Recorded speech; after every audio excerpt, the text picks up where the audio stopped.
Coronavirus, les musées espèrent une réouverture. Les musées du pays se sentent un peu comme les grands oubliés du moment. Dans les stratégies de déconfinement, on évoque plus souvent les écoles, les magasins, les entreprises, mais on parle peu des acteurs du secteur culturel. Les directeurs de musées se tournent vers le gouvernement pour qu'une réouverture des musées puisse être envisagée. De leur côté, les musées se préparent et s'organisent pour accueillir à nouveau les visiteurs. Les salles de Beaux-Arts à Bruxelles sont vides. Sans le coronavirus, elles seraient bondées. On se presserait pour admirer les œuvres de Kessaring. Le dernier week-end avant le confinement, 10 000 visiteurs s'étaient rendus à Beaux-Arts. Il faudra probablement encore longtemps avant qu'autant de monde ne puisse parcourir en même temps les salles des grands musées.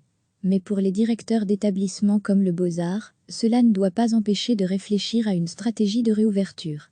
À Beaux-Arts, on s'est concerté avec d'autres acteurs du secteur culturel, des musées, des théâtres, des opéras pour baliser le futur, comme l'explique Paul Dujardin, le directeur. Toutes les équipes ont travaillé ces dernières 5 semaines. Elles ont pris en main la réflexion post-corona. Elles ont travaillé pour essayer de penser, on a étudié tous les détails, pour écrire un protocole de centaines de pages. Nous pensons rouvrir avec une méthodologie bien stricte, de l'entrée jusqu'à la sortie. Poids lourd parmi les établissements culturels du pays, Beaux-Arts pense être en état d'accueillir à nouveau des visiteurs, pour des expositions, mais aussi des concerts. Le grand avantage du Palais des Beaux-Arts, c'est la salle Henri Leboeuf, avec 2200 places. Autour, il y a énormément de mètres carrés pour que, si les gens viennent au concert demain, ils puissent avoir assez de distance et être confiants de ne pas devenir malades au Palais des Beaux-Arts, explique Paul Dujardin. Le directeur de Beaux-Arts envisage aussi de limiter l'accès aux salles en fonction des mètres carrés disponibles, comme on le fait, par exemple, dans les supermarchés, si on peut faire, comme dans les hôpitaux ou les grands magasins, un contrôle à l'entrée, un nombre limité de gens sera admis. Il y aura un flux permanent entre le nombre accessible dans chaque salle et à travers toutes les salles.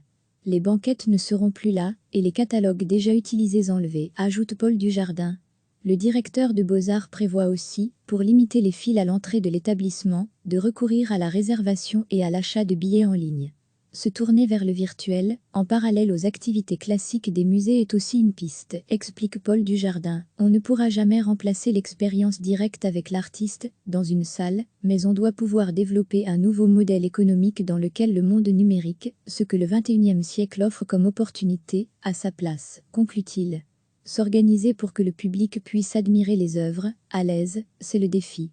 Les plus petits musées y pensent aussi. À Charleroi, le BPS 22, le musée d'art de la province de Hainaut, a chiffré la perte financière due à la fermeture à 15 000 €. Mais comme le dit son directeur, Pierre-Olivier Rollin, le principal problème est ailleurs, c'est qu'on perd le contact avec un public. Or, nous vivons essentiellement sur une relation régulière avec nos visiteurs, explique-t-il. D'où la nécessité de pouvoir relancer l'activité le plus vite possible. Selon le directeur du BPS 22, ce devrait être possible. Les petits musées ou les moyens musées, comme le BPS 22, qui sont la grande majorité des musées belges, nous pouvons rouvrir assez rapidement en respectant des mesures de distanciation sociale. Sur un espace comme le nôtre, de près de 2000 m², il est tout à fait possible d'accueillir 200 à 300 visiteurs par jour, en étant attentif à nettoyer régulièrement les espaces fréquentés. La réouverture en période de déconfinement progressif ne signifierait pas pour autant un retour à la normale pour les musées. Certaines activités resteront suspendues, par exemple au BPS 22. On ne pourrait pas faire toutes nos activités régulières, comme les conférences, les goûters philo, les stages, les ateliers qui sont des activités importantes et qui maintiennent un lien très fort entre le public et les musées, précise Pierre-Olivier Rollin. Les musées belges n'attendent plus que le feu vert du gouvernement pour, à nouveau, accueillir le public. Recevez chaque matin l'essentiel de l'actualité. Les musées du pays se sentent un peu comme les grands oubliés du moment. Dans les stratégies de déconfinement, on évoque plus souvent les écoles, les magasins, les entreprises, mais on parle peu des acteurs du secteur culturel. Les directeurs de musées se tournent vers le gouvernement pour qu'une réouverture des musées puisse être envisagée. De leur côté, les musées se préparent et s'organisent pour accueillir à nouveau les visiteurs. Les salles de Beaux-Arts à Bruxelles sont vides. Sans le coronavirus, elles seraient bondées. On se presserait pour admirer les œuvres de Kessaring. Le dernier week-end avant le confinement, 10 000 visiteurs s'étaient rendus à Beaux-Arts. Il faudra probablement encore longtemps avant qu'autant de monde ne puisse parcourir en même temps les salles des grands musées. Mais pour les directeurs d'établissements comme le Beaux-Arts, cela ne doit pas empêcher de réfléchir à une stratégie de réouverture. À Beaux-Arts, on s'est concerté avec d'autres acteurs du secteur culturel, des musées, des théâtres, des opéras pour baliser le futur, comme l'explique Paul Dujardin, le directeur. Toutes les équipes ont travaillé ces dernières 5 semaines. Elles ont pris en main la réflexion post-corona. Elles ont travaillé pour essayer de penser, on a étudié tous les détails, pour écrire un protocole de centaines de pages. Nous pensons rouvrir avec une méthodologie bien stricte, de l'entrée jusqu'à la sortie. Poids lourd parmi les établissements culturels du pays, Beaux-Arts pense être en état d'accueillir à nouveau des visiteurs, pour des expositions, mais aussi des concerts. Le grand avantage du Palais des Beaux-Arts, c'est la salle Henri Leboeuf, avec 2200 places. Autour, il y a énormément de mètres carrés pour que, si les gens viennent au concert demain, ils puissent avoir assez de distance et être confiants de ne pas devenir malades au Palais des Beaux-Arts, explique Paul Dujardin. Le directeur de Beaux-Arts envisage aussi de limiter l'accès aux salles en fonction des mètres carrés disponibles, comme on le fait, par exemple, dans les supermarchés, si on peut faire, comme dans les hôpitaux ou les grands magasins, un contrôle à l'entrée, un nombre limité de gens sera admis. Il y aura un flux permanent entre le nombre accessible dans chaque salle et à travers toutes les salles. Les banquettes ne seront plus là et les catalogues déjà utilisés enlevés, ajoute Paul Dujardin. Le directeur de Beaux-Arts prévoit aussi, pour limiter les files à l'entrée de l'établissement, de recourir à la réservation et à l'achat de billets en ligne.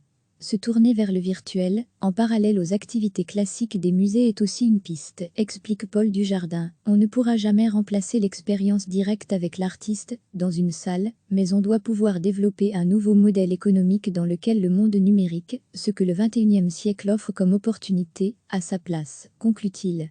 S'organiser pour que le public puisse admirer les œuvres, à l'aise, c'est le défi. Les plus petits musées y pensent aussi. À Charleroi, le BPS 22, le musée d'art de la province de Hainaut, a chiffré la perte financière due à la fermeture à 15 000 €. Mais comme le dit son directeur, Pierre-Olivier Rollin, le principal problème est ailleurs, c'est qu'on perd le contact avec un public. Or, nous vivons essentiellement sur une relation régulière avec nos visiteurs, explique-t-il. D'où la nécessité de pouvoir relancer l'activité le plus vite possible. Selon le directeur du BPS 22, ce devrait être possible. Les petits musées ou les moyens musées, comme le BPS 22, qui sont la grande majorité des musées belges, nous pouvons rouvrir assez rapidement en respectant des mesures de distanciation sociale. Sur un espace comme le nôtre, de près de 2000 m², il est tout à fait possible d'accueillir 200 à 300 visiteurs par jour, en étant attentif à nettoyer régulièrement les espaces fréquentés. La réouverture en période de déconfinement progressif ne signifierait pas pour autant un retour à la normale pour les musées. Certaines activités resteront suspendues, par exemple au BPS 22. On ne pourrait pas faire toutes nos activités régulières, comme les conférences, les goûters philo, les stages, les ateliers qui sont des activités importantes et qui maintiennent un lien très fort entre le public et les musées, précise Pierre-Olivier Rollin. Les musées belges n'attendent plus que le feu vert du gouvernement pour, à nouveau, accueillir le public. Cliquez sur s'abonner pour recevoir les dernières nouvelles.